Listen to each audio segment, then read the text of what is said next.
resting. This Toyota now has a diesel engine.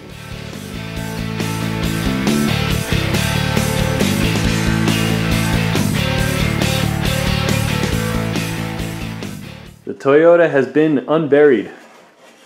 It's been a few months since I've worked on the thing, which is a real shame, but we're getting back at it.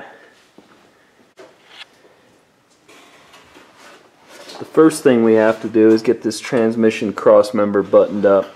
We were going to use some of the original pieces, but we've decided let's just start from scratch. So to make this work, I'm making our own plates that'll bolt up to these factory cross member location bolt holes out of 3/16 inch material, both sides. And then what we're going to use is 2-inch square tubing, 3/16 inch wall to actually build the cross member. These plates, 3/16 inch, made them for both sides. So we're going to start with the passenger side here. What we're going to do is make the cross member out of this square tubing.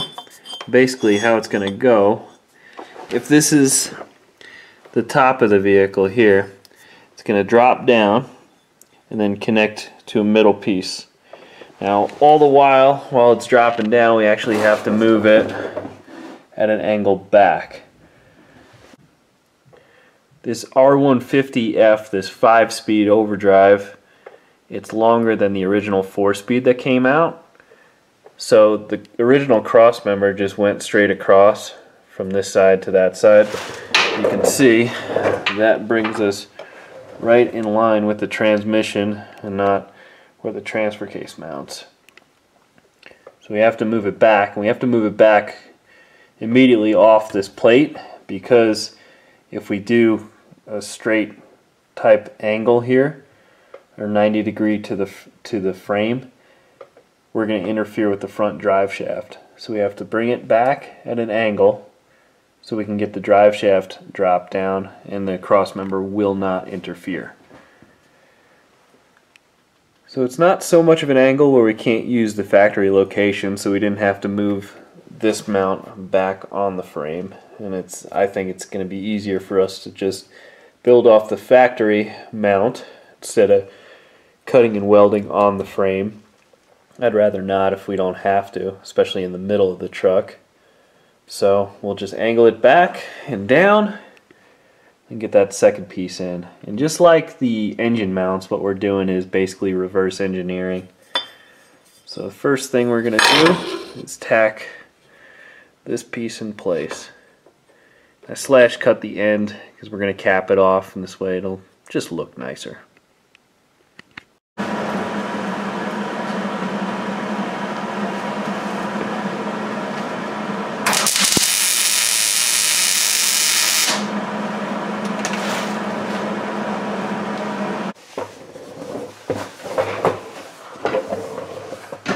Alright, so we have this guy tacked in.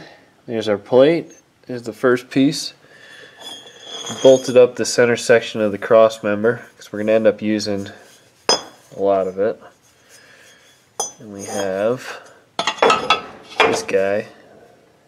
It's gonna, once we trim it, it's going to slide into there with another extension piece off the end here. We are making some great progress under here.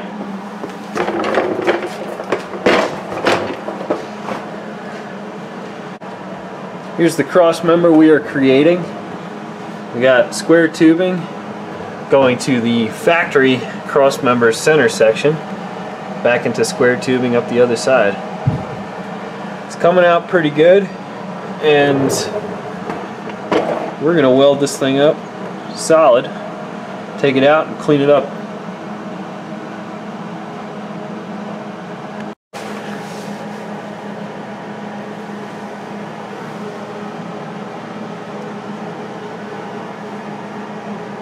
The cross member is now supporting the drivetrain, So the drivetrain is completely in this frame, being supported by this frame. It's not done. It's not completely welded yet. Just welded it enough so it won't distort when we take it off, and final weld everything. So far it's looking pretty good.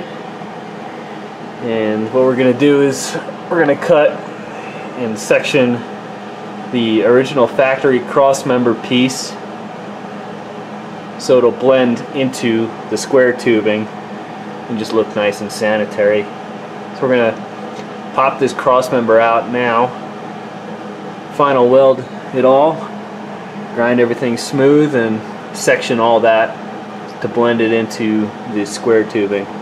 So far it's coming out pretty good.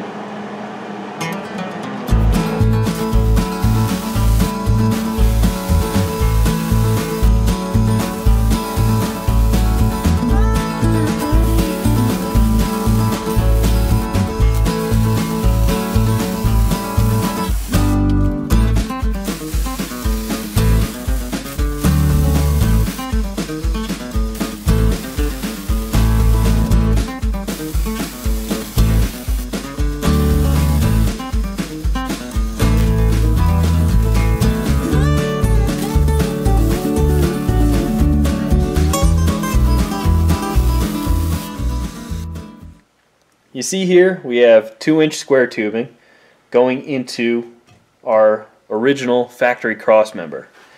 We have this ugly transition here. Well, that just won't do. So what we're going to do, we're going to lop this corner off right here, something like that. And we're going to take a wedge out of here, something like that. We'll cut this corner here, and what we'll be able to do is fold everything over nice. Once we fold everything over, we're going to weld it all solid, and we'll grind it all smooth so it looks like, well, it won't look exactly like one piece, but it'll blend nice. If somebody gets under there, it won't be some hack job looking deal where you have a 2-inch square tubing going into a 3-inch wide crossmember. But when we do cut this corner off right here, we're going to have to weld the seam that we cut, because basically the way Toyota did this from the factory is you have 2 stamped pieces that are spot welded together. So we need to keep that rigidity by welding that solid. But yeah, once everything is cut and clearance, we'll be able to fold the metal over and it should look really nice. Expert cuts executed. Now we're going to see if we can beat this in far enough. We might have to make some relief cuts here to get it to go in. But maybe with a big enough hammer we might be able to get it to stretch far enough.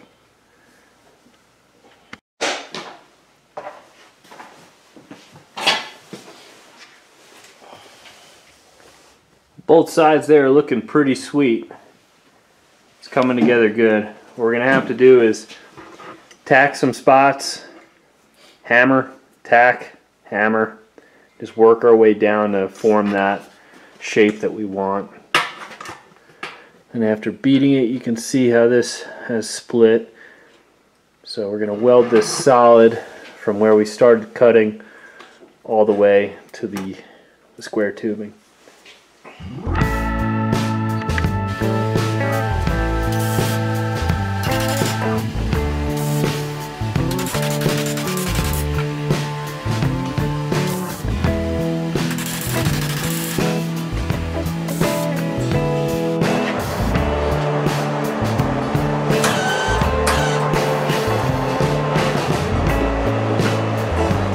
Always hook up your ground first.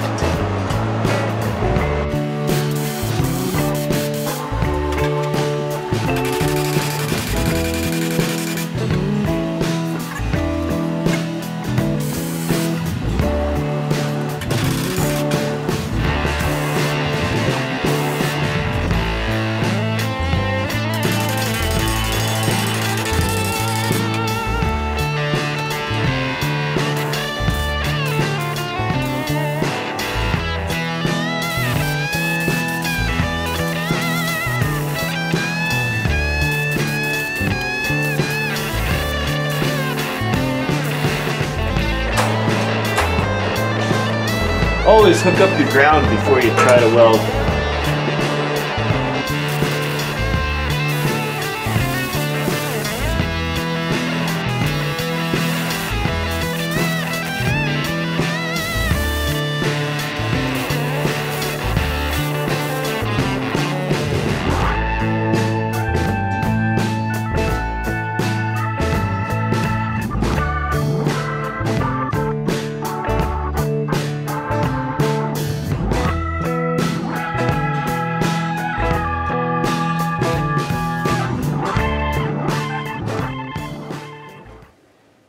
So here it is, all welded up. Nothing's ground down smooth. These edges we want to round over, grind nice and smooth. The welds will just hit real quick with the grinder. I think it came out real good. Now, I'm going to put it back up in the truck. Hopefully it didn't twist or anything. I don't think it did. We'll bolt it in and get the transmission supported. Crossmember is in, nothing moved, everything bolted right up, and it is looking good. You can tell that it's not a factory crossmember right now. I think once it's ground down and everything's painted black, it'll look pretty slick.